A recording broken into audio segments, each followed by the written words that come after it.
je suis Yamiogo Wendiam Sévérin, alias la Jaguar, artiste humoriste burkinabé, dit le vagabond de l'assainissement et entrepreneur vert. Bon, le vagabond de l'assainissement, c'est parce que je mène des actions avec une équipe dans le domaine de l'assainissement.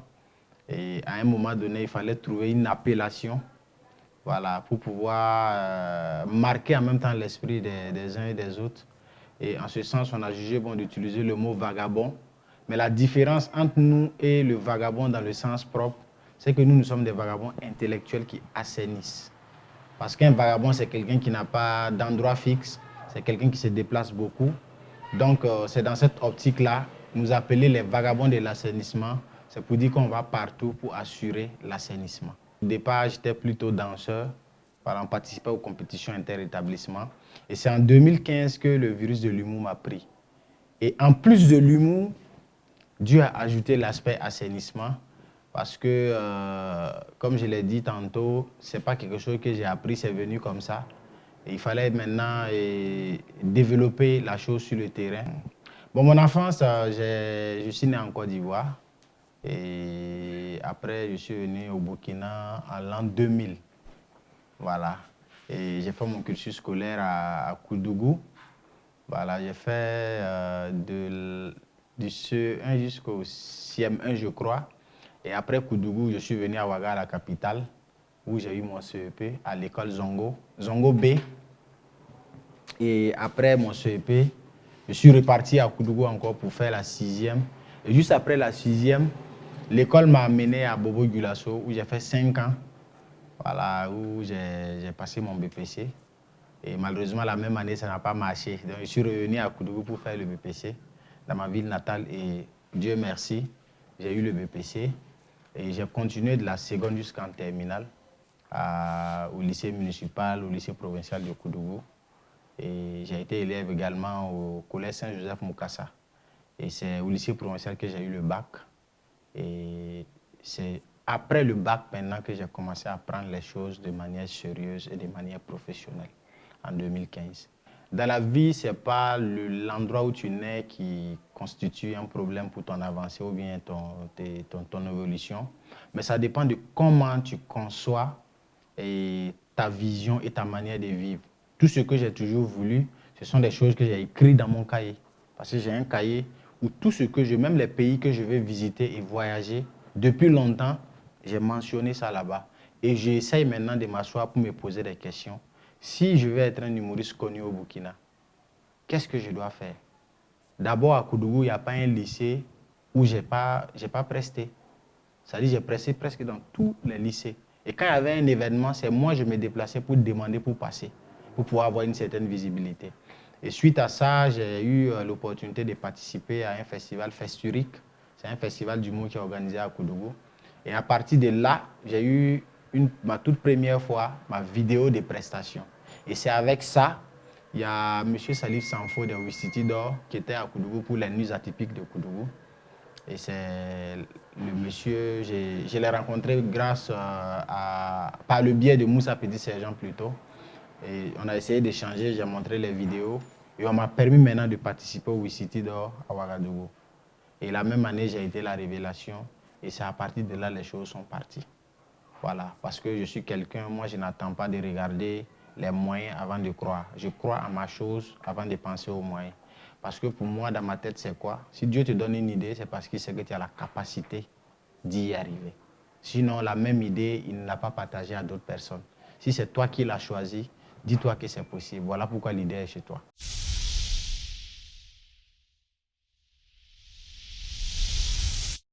Pas seulement un modèle, j'avais des modèles. Parce que moi, je ne m'inspire pas seulement des gens qui sont dans mon milieu. Voilà, je m'inspire plutôt des gens qui te donnent la force de monter. Et quand je prends un exemple, moi, je m'inspirais beaucoup de Sana Bob. Parce que quand on parle de la combativité, c'est le monsieur réel que je voyais.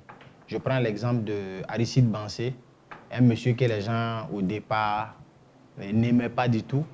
Mais avec le travail, vous voyez, quand il y avait un match et que Bansé n'est pas sur le terrain, il y a un problème.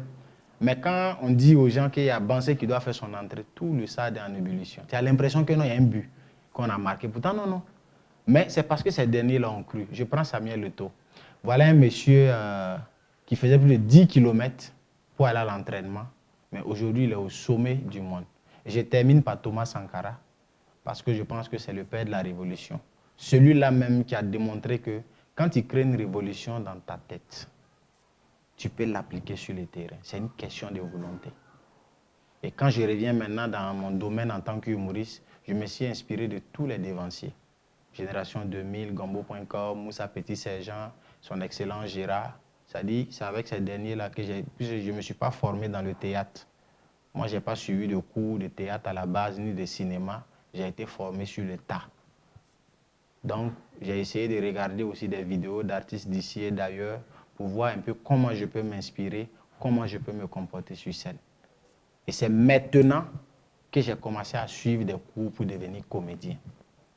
D'où, je signale ici, il y a une différence entre un comédien et un humoriste. La différence, c'est que le comédien, c'est un acteur de cinéma et de théâtre. Par contre, l'humoriste, l'humour, c'est une branche qui fait partie du théâtre, mais c'est un art à part entière, qui est plus compliqué que la comédie. Les deux font rire, mais pas de la même façon. Parce que le comédien, il a un scénario. Il est dans une scène de théâtre, on l'a remis un scénario. Il doit tourner un film, il y a un scénario. Or, l'humoriste, non. Ton inspiration est propre à toi. Mais sauf que pour faire les one-man shows, tu auras besoin de celui qu'on appelle le metteur en scène. Et le metteur en scène, je pense que c'est le théâtre qui l'a plus formé. Et quand tu es un humoriste et que tu as des bases théâtrales, tu as un avantage par rapport à quelqu'un qui n'a pas suivi de formation dans le domaine du théâtre. Parce que le théâtre te permet de prendre l'image de certaines personnes, d'imiter des personnages. Donc quand tu reviens dans l'humour, facilement, ça te permet d'avoir plusieurs avantages.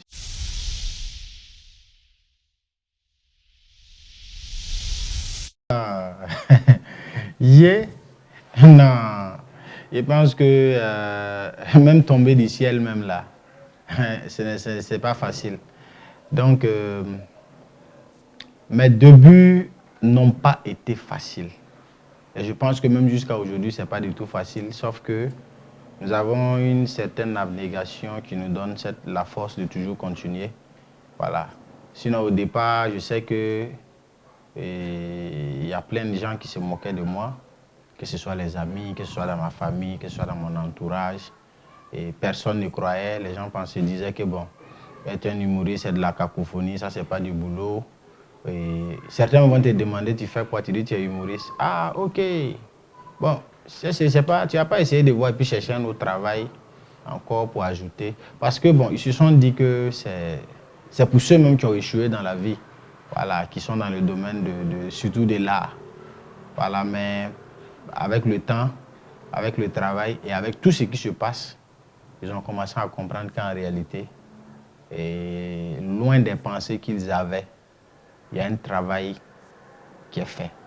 Il y a un travail qui demande beaucoup de sérieux. Et c'est avec ce sérieux-là qu'on a toujours continué. Et petit à petit, nous sommes en train de marcher sur l'escalier. Et je pense que, Inch'Allah, on va arriver.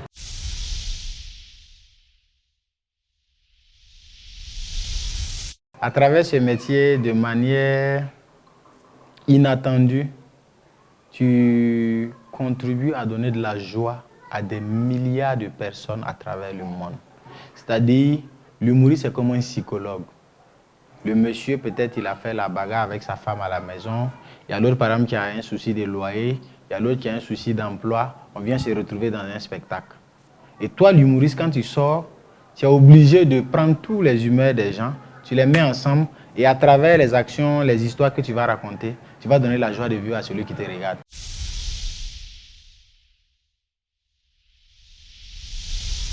Je pense que ça vaut une centaine. Hein. Ça vaut une centaine de spectacles. Et bon, de prestations, mais en termes de spectacles, j'ai 2 one-man shows à mon actif. Voilà, parce qu'un spectacle est différent d'une prestation. Sinon, si c'est les prestations, je pense que ça vaut une centaine comme ça. Et grâce à l'humour, j'ai eu à voyager. Je suis allé au Congo, je suis allé au Togo, je suis allé à Abidjan, je suis allé en Guinée-Conakry. Et bon, avec l'histoire de Covid qui est venue bousiller, chambouler beaucoup de choses.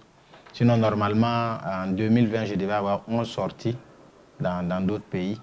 Voilà, en Centrafrique, au Gabon, en Mauritanie, au Tchad, et même l'extérieur, c'est-à-dire hors du continent africain.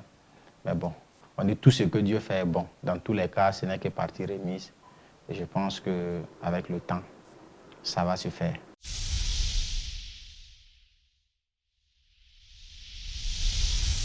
Moi, je parle du social, je parle de tout ce qui nous entoure autour de la société. Voilà, parce que c'est le vécu quotidien qui est plus agréable, qui est plus intéressant à aborder. Et c'est ça qui fait plus rire le public. Parce qu'à un moment donné, il faut savoir faire la différence. À un moment donné, il faut savoir faire la différence entre les humoristes et puis les raconteurs de blagues.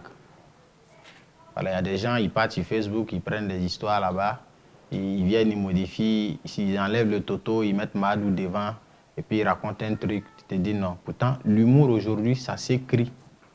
Voilà, c'est-à-dire, on prend les réalités dans la société, on écrit, on essaye d'imaginer, faire de la création, on met à l'intérieur et on produit devant le public. En fait, l'inspiration n'a pas de base. Voilà, surtout nous les humoristes, l'inspiration n'est pas placée à quelque part où tu vas aller la chercher. C'est-à-dire même dans nos échanges comme ça, vous pouvez répéter une phrase et puis dans cette phrase-là, moi je vais piquer une inspiration dedans. Sûrement j'étais en train d'écrire un texte il y a 2 mois de cela et que j'étais bloqué. Et c'est votre mot-là qui va me permettre d'aller décaler la situation pour la suite du texte. Donc les inspirations sont partout.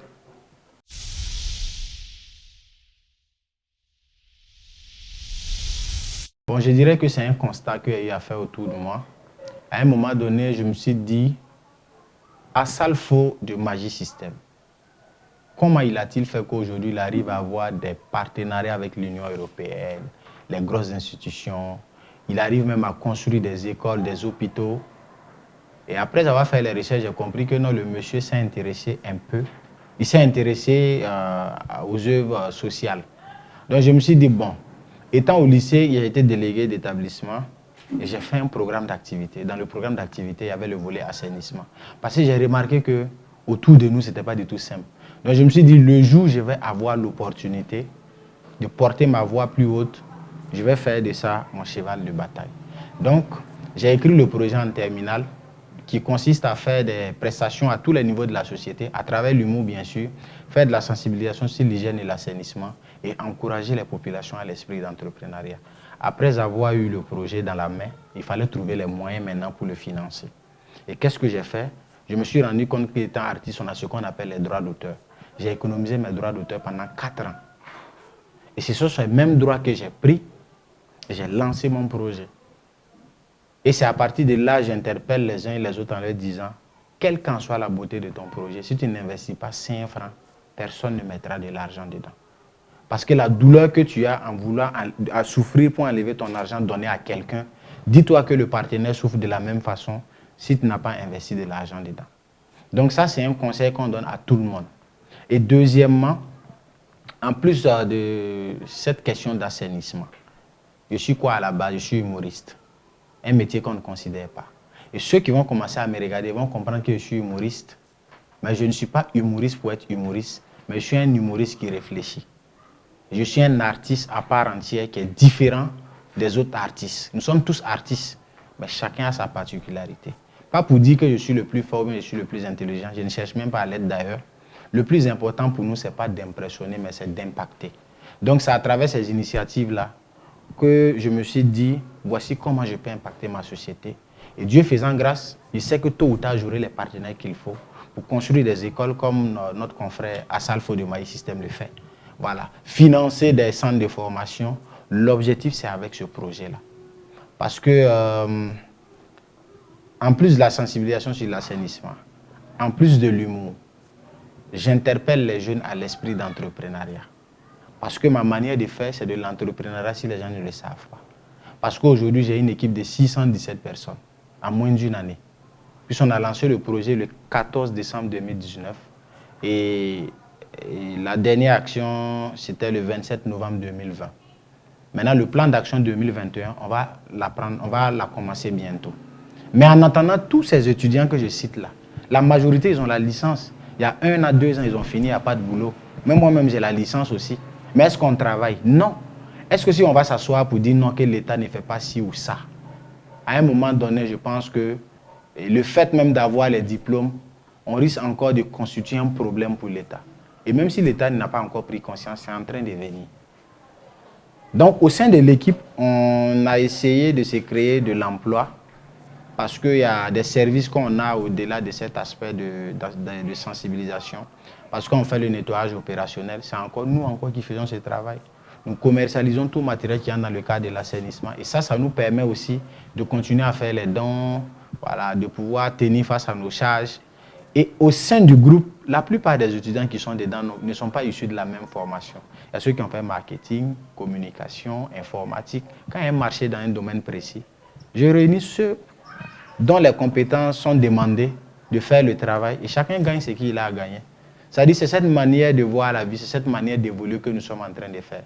Et nous comptons installer des usines de recyclage, produire de l'engrais, du gaz, et pourquoi pas d'ici 2023, que notre structure soit celle-là, qui puisse à travers les compétences des étudiants-là, s'intégrer même dans le système éducatif, d'avoir peut-être 1 heure ou 2 heures, que ce soit dans les écoles primaires, secondaires ou supérieures, pour parler d'assainissement. Et ça va être encore une autre façon de créer de l'emploi aussi. Le projet est très vaste, parce que c'est un programme de 57 milliards de francs CFA. Ceux qui n'ont pas bien entendu, je répète, 57 milliards de francs CFA. Voilà, c'est une information, ce n'est pas un débat. Et ça se tend jusqu'en 2031. Et c'est cette manière de réfléchir, cette manière de voir la vie, cette manière de penser qui nous donne la force de continuer. Parce que si vous ne croyez pas en nous, nous on croit en nous et on sait que ça va se faire. Donc si vous voulez, je pense que dès maintenant, vous pouvez nous faire appel pour qu'on travaille ensemble. Parce que le but, j'aime le dire, le Burkina Faso est dirigé par le président du Faso. Mais le Burkina Faso n'appartient pas au président. C'est-à-dire le projet que nous pilotons, c'est vrai, je suis le concepteur, celui qui finance pour le moment. Mais le projet ne m'appartient pas. C'est une manière de dire, les retombées du projet, là, ça n'appartient pas à ma famille, mais ça appartient à tout un pays. Et l'esprit des vagabonds de l'assainissement, c'est de pouvoir l'installer au Burkina et dans les 52 États de l'Afrique. Et on va le faire. Que Dieu nous donne longue vie seulement. Depuis le début du projet jusqu'à maintenant, en moins d'une année, nous avons dépensé plus de 14 037 000. Voilà. Et c'est 2893 poubelles, 807 lave-mains qui ont été distribués entre le 14 décembre 2019 et le 27 novembre 2020. Voilà. Et cela a permis à plus de 127 sites, puisqu'on a fait plus de 127 dons. Ça, c'est ce qu'on a pu quantifier, sinon ça va au-delà de ça. Et en termes de sensibilisation, on a pu toucher 2 337 000 personnes, de manière directe ou indirecte, parce qu'on utilise aussi les réseaux pour pouvoir communiquer, pour permettre aux gens de comprendre que nous évoluons dans tel domaine. Mais tout cela à la base, c'est quoi? C'est à travers l'humour. Et là, j'interpelle les uns et les autres, quel qu'en soit le métier que tu fais, si toi-même tu ne le prends pas au sérieux, personne ne te prendra au sérieux. Il n'y a pas de mauvais métiers, mais il n'y a que des mauvaises personnes. Donc même si tu ramasses du sable, prends ça au sérieux. Donc je pense qu'il n'y a pas de métier plus supérieur que d'autres. Tout dépend de la volonté que tu mets là-dedans. Voilà, je vois par exemple des gars qui vendent du tabac, le tabac que les vieilles la chic là. Mais ils n'ont rien à envier à des ministres, parce que ce sont des milliardaires. Je prends par exemple le monsieur qui a le monopole du ramassage des déchets au Burkina. Mais c'est un milliardaire. Mais est-ce que si on dit à un jeune qui a une licence d'aller ramasser des déchets, qu'est-ce qu'il va te dire comme réponse? Il va te dire que tu veux te foutre de lui. Mais c'est parce qu'il n'a pas l'information. S'il a réellement l'information et qu'on lui montre l'opportunité qu'il y a derrière, ne regardez pas le métier, mais regardez l'opportunité qui s'y trouve. Voilà pourquoi, c'est vrai, on est né dans un système français, mais moi, je raisonne plus comme les Anglais. Parler, c'est bon, mais l'action est meilleure.